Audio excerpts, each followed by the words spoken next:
Padapapa. Se on ylläri räntin aika. Ränttimestari on ensi lauantain pois, niin pistetään nyt sitten kuitenkin jaksoa pihalle ihan vaan sen takia, ettei kellään ole unohdettu olo.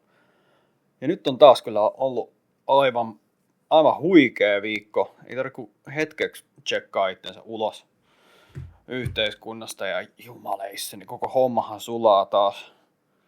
Oottehan te siellä valinneet jo puolenne suureen Tuusulan poliisi vs.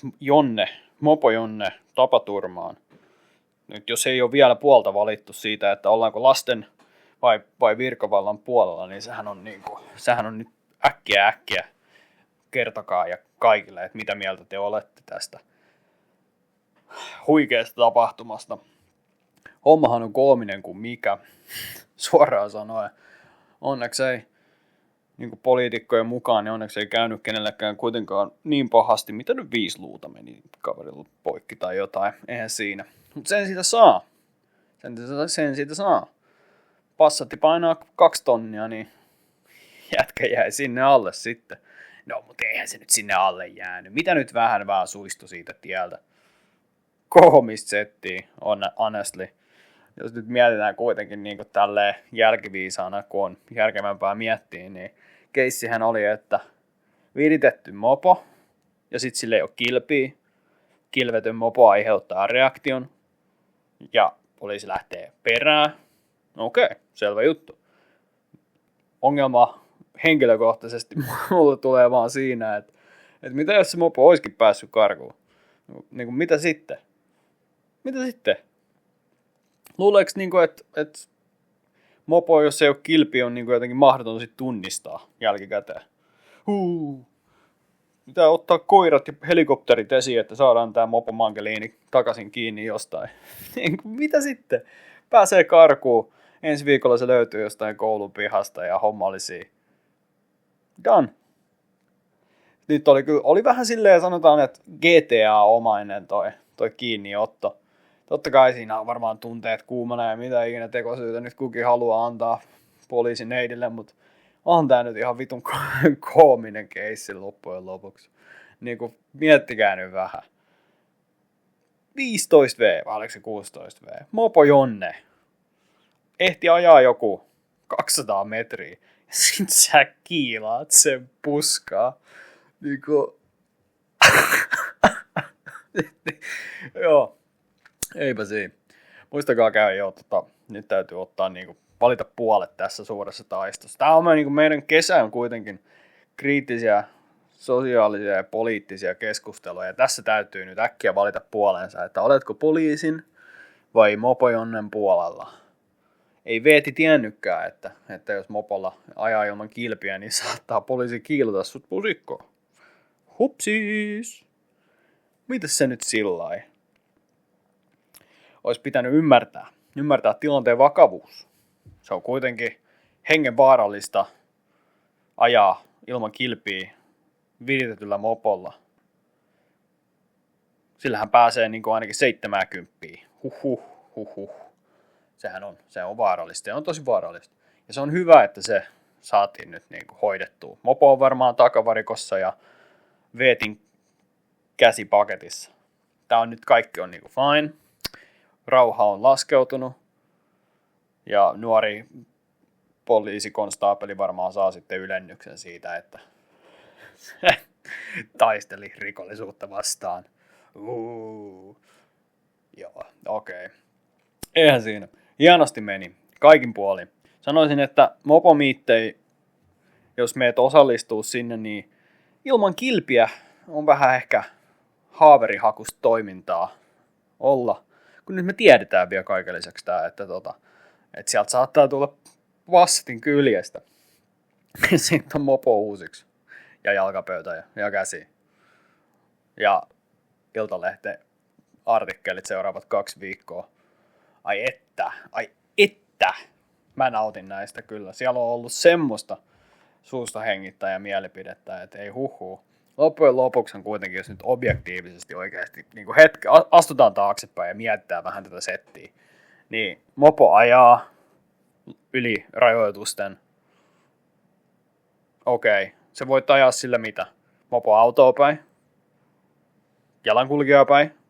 Nämä on niin kuin kuitenkin aika pieniä tämmöisiä loppujen lopuksi. Mutta ei saa ajaa, se syystä on ne rajoitukset niissä. Joo, kyllä mä sen ymmärrän.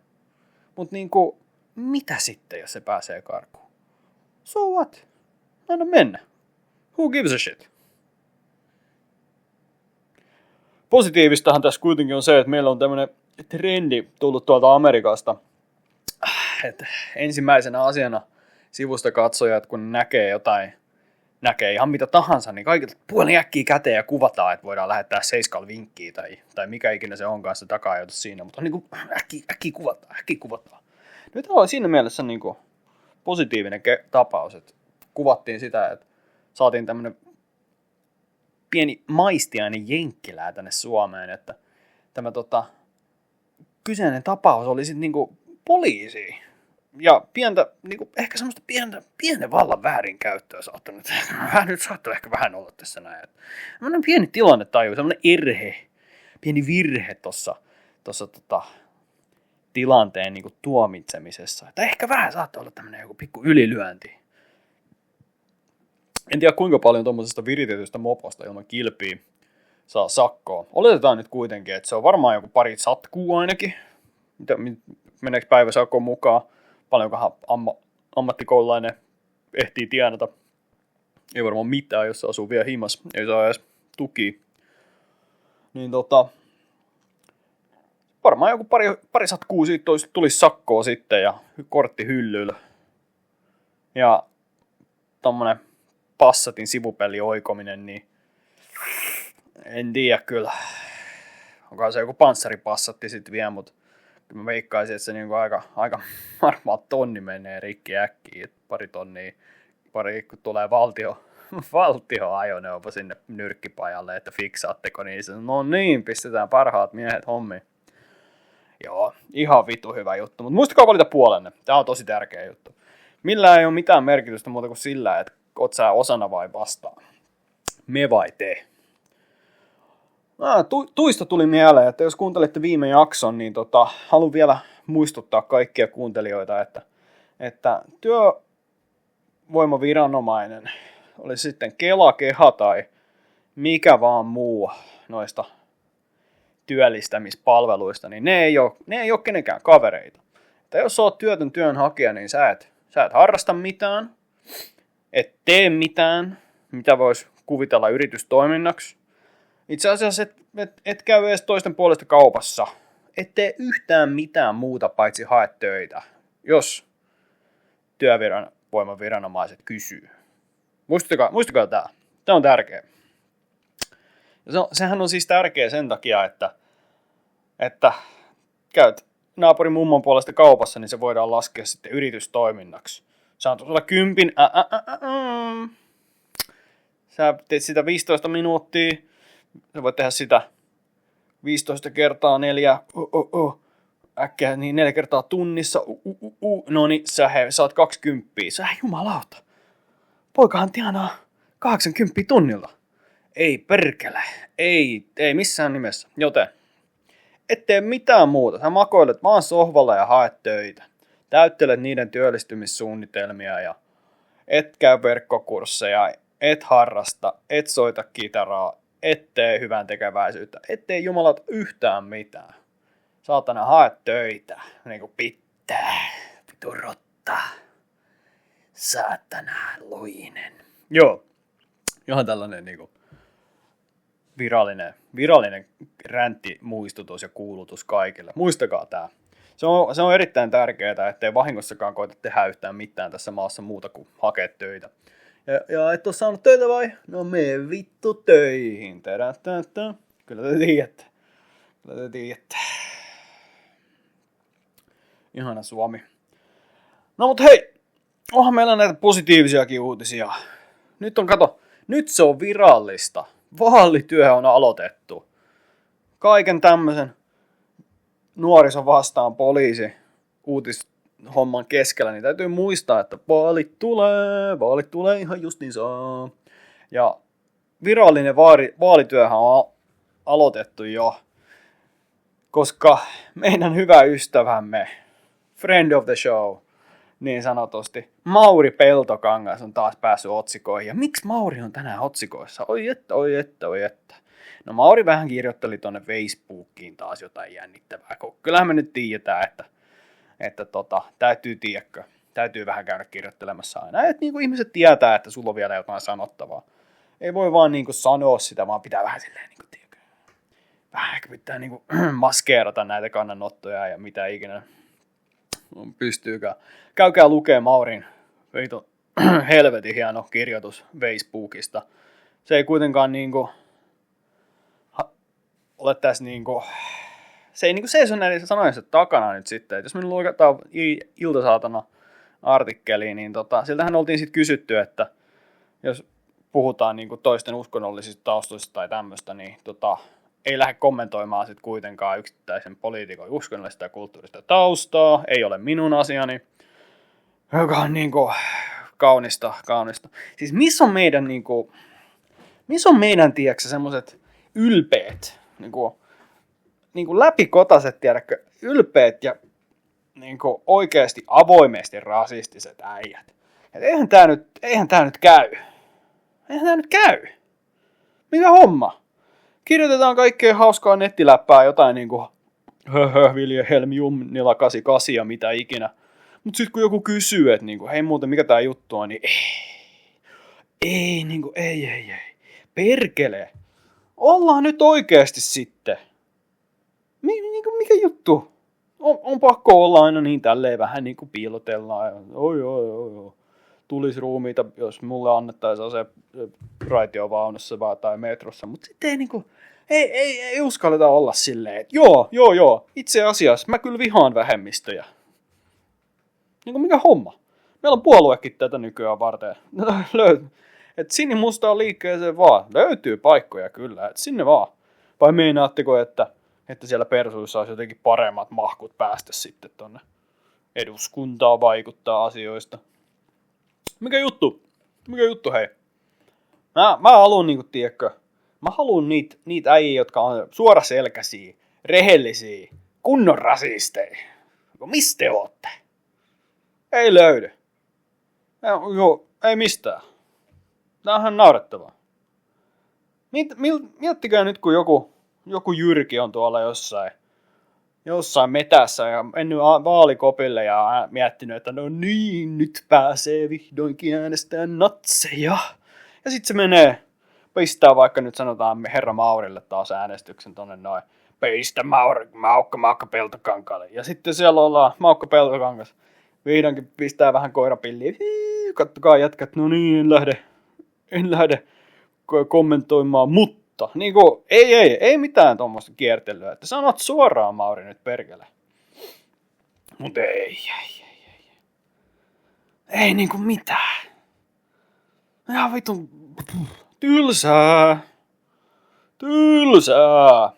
Et niinku, jos nyt jos vassaritkin on sitä mieltä, että Hamas on hyvä tai mitä ikinä te haluttekaan uskoa tai olette lukeneenne ja uskoneenne, niin miksei näkin sit voi olla silleen, että hei, itävaltalainen maalari, no se oli aika kova jätkä. Niinku mikä juttu? Ollaan nyt niinku suoraselkäisiä. Sinimusta liikekin sanoo, että no niin pojat, nyt olisi sitä fasismia tarjolla. Eikö niin?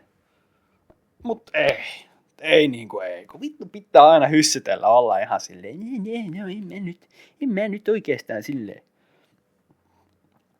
Ihan naurattavaa. Ja sitten tietenkin porukkahan ymmärtää, mitä se sillä niinku meinaa, että halutaan afgaanimuslimi, bla bla bla. Muuten nyt täytyy tähän väliin sanoa, että jos te uskotte, että demarit laittaisi eduskunnan ainoa afganistanilaistaustaisen edustajansa johonkin ministeritehtävään, niin mulla on vähän huonoja uutisia, että ei tapahtuu. Ne on kuitenkin ammattipoliitikkoja kaikki siellä, niin luuletko, että ne ottaa niinku tämmöisen riskin? Mun sen näkyvän riskin, että mutta mitä jos? Kyllä muistetaan missä me asutaan.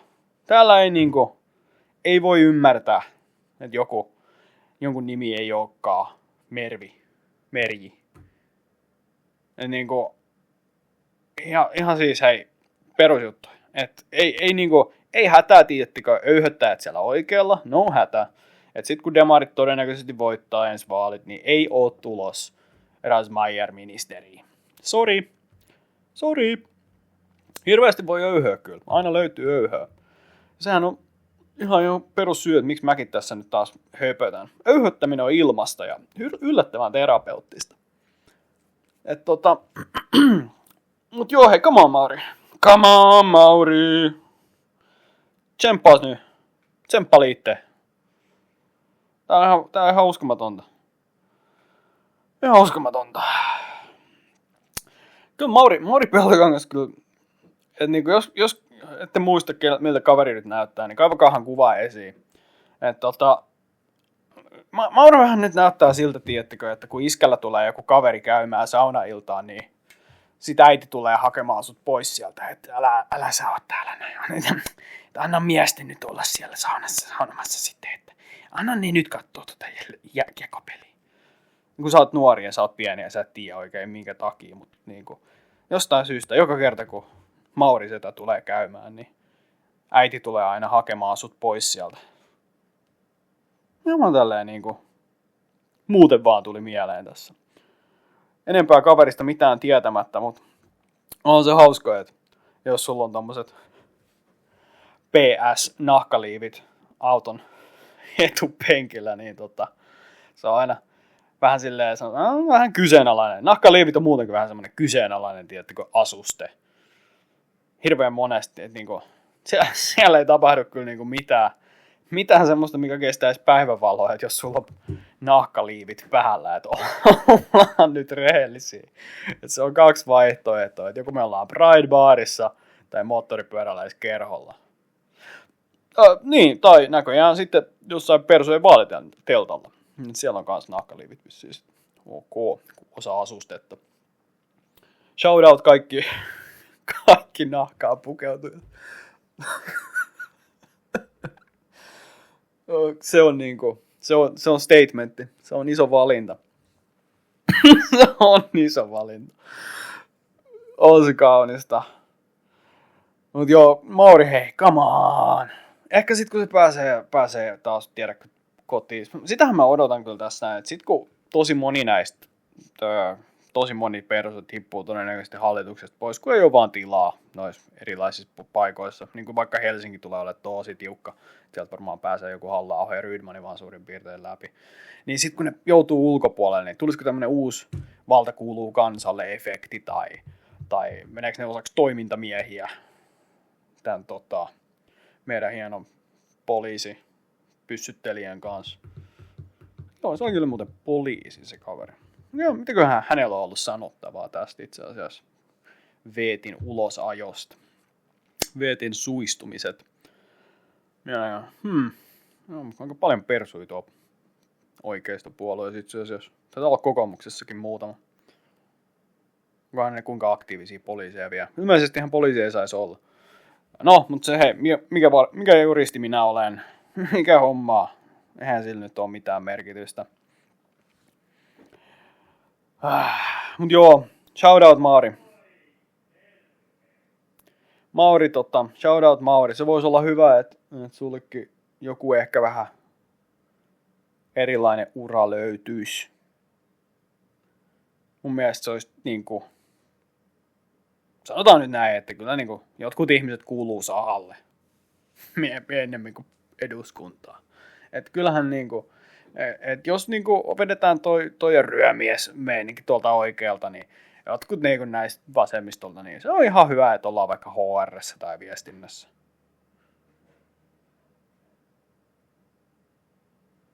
Vihreiden viestintäkohosta muuten tuli hieno artikkeli hetki sitten. Se oli 290 tonnia hän maksoi jollekin tällä, oliko puoliso vai mikä oli, viestintäkonsultaatiosta. Olisikohan mulla nyt itse asiassa viestintäkonsultointiin rahkeet, kun mä oon tässä näin 5 jaksoa pumpannut tätä skeidaa jo ulos. Se on muuten mielenkiintoinen homma. Mä voisin kyllä miettiä sitä konsulttiuraa. Ei siinä. Se on positiivista nähdä, että niinku oikeisto ja vasemmisto välisen auraa niinku sitä yhdistää tämmönen yhteinen niinku ymmärrys siitä, että tämmönen hyvä hevelikerho ja pienimuotoinen korruptio, nämä on niinku hyviä asioita. Et näistä ollaan päästy yksinsä, että ollaan niinku, joo, vähän vinkataan silmää ja tosta noin vaikka puoliso avustajaksi ja puolisolle vähän viestintäpaikkaa ja mitä nyt ihan katsoo? Ei tarvitse kilpailuttaa. Kilpailutuksen raja on 300 tonnia. Tää oli vaan 290. Niinku, mikä juttu? Kato, tää on niinku, vedetään molemmat, kato.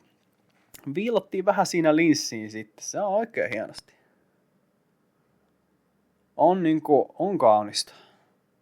Ja tätähän me tarvitaan, jos ei mitään muuta. Jos ei mitään muuta täällä saada aikaiseksi, niin ainakin me voidaan luuttaa toi verorahasto, tiedätkö, mahdollisimman nopeasti tyhjäksi. Ennen kuin tää koko paska kaatuu ja musiikki loppuu, niin ainakin nämä ihmiset, jotka on päässyt tonne niin kuin valtaa pitäviin paikkoihin, niin ainakin ne on ehtinyt, tiedätkö, ottaa omansa ja jakaa vähän kavereille. Millä muulla on merkitystä loppujen lopuksi? Sä sait omas ja lopuille ei mitään. Ja se on hienoa. Se on oikein hienoa, kato. Mikäpä sen parempaa? Mikä olisi suomalaisempaa kuin viedä, tiedätkö, naapurilta vähän se? Vielä parempi, se on kaikkien naapuri, kun se on veronmaksajien rahoja. Kaikki tänne vaan. Mutta tämähän on hyvä. Tuntuu siltä, että se on niinku ihan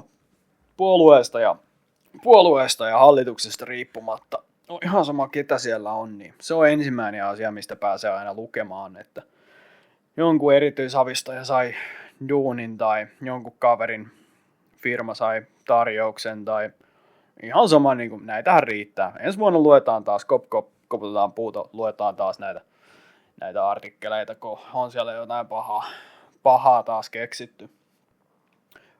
Se on kaunista. Mikä olisi sen suomalaisempaa? Voi. Siinä onkin muuten hyvä uravalinta. Kansanedustajan erityisavustaja. En muista kuka se oli. Se oli tämmönen joku Jyri T. Hän oli 2 kansanedustajan erityisavustaja. Miten se toimii?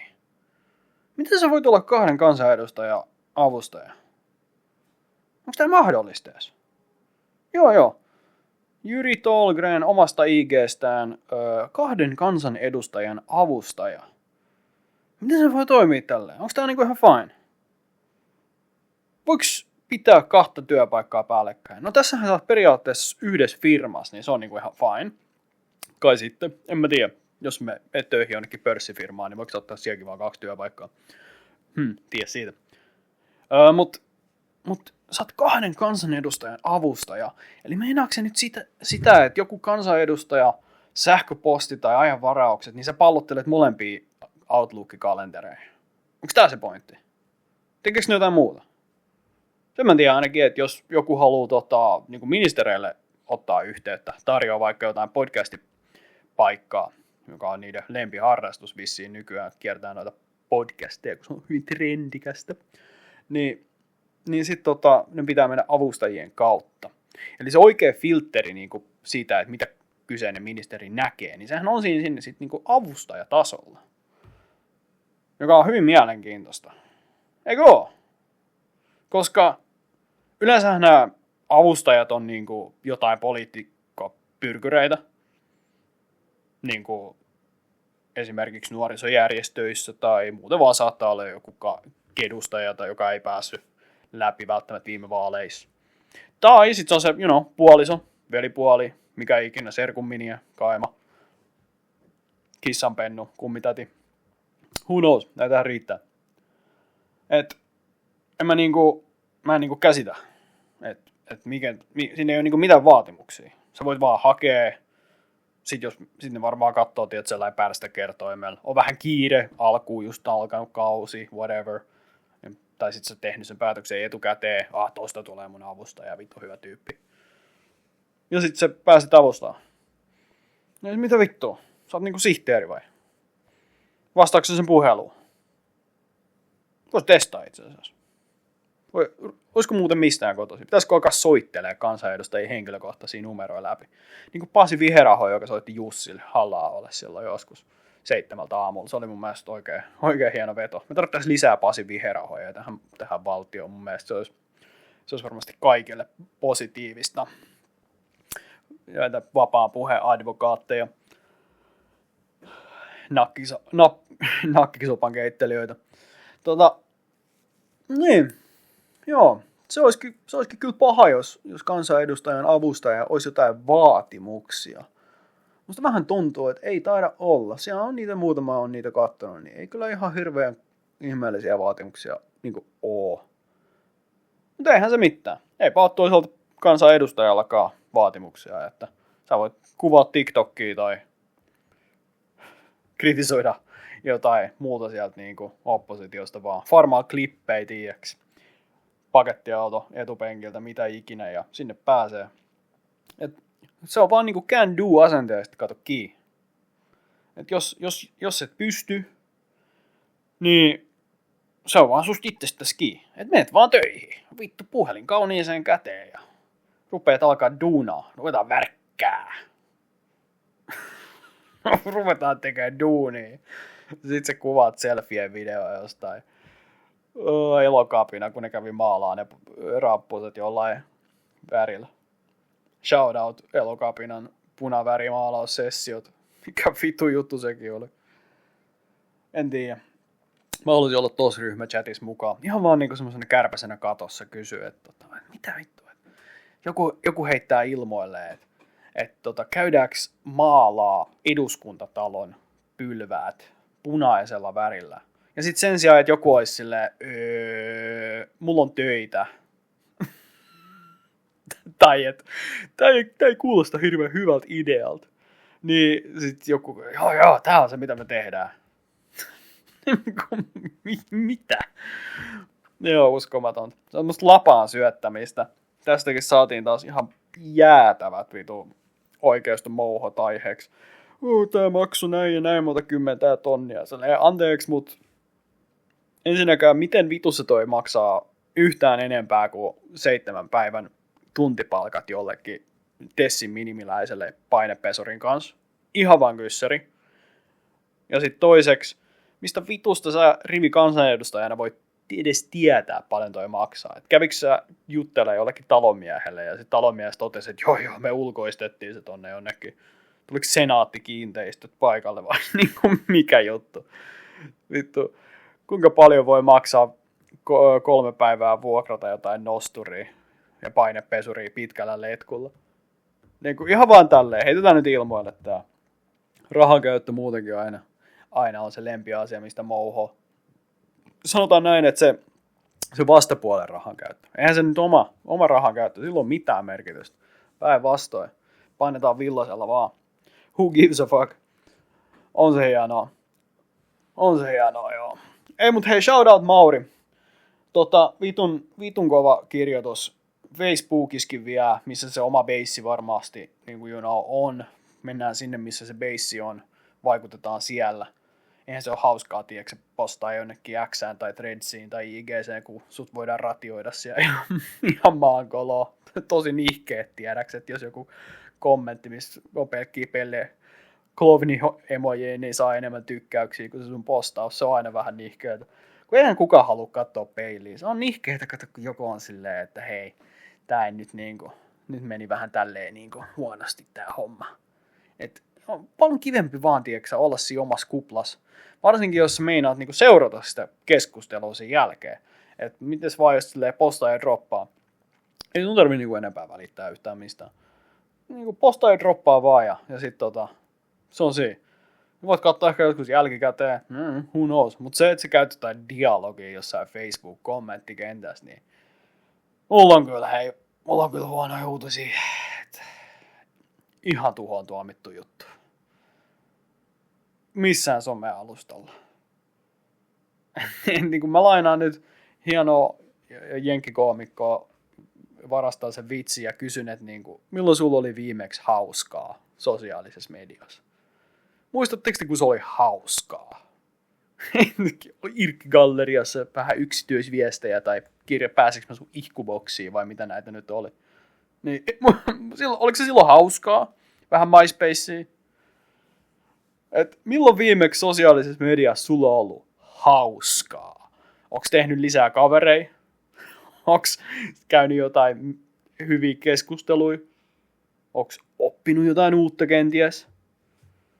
Et eiköhän tää ole eiköhän tää sosiaalinen media ja sen seuraava keskustelu on niinku ihan hyvä merkki siitä, että tää homma on niinku, pistetään tää planeetta pakettiin.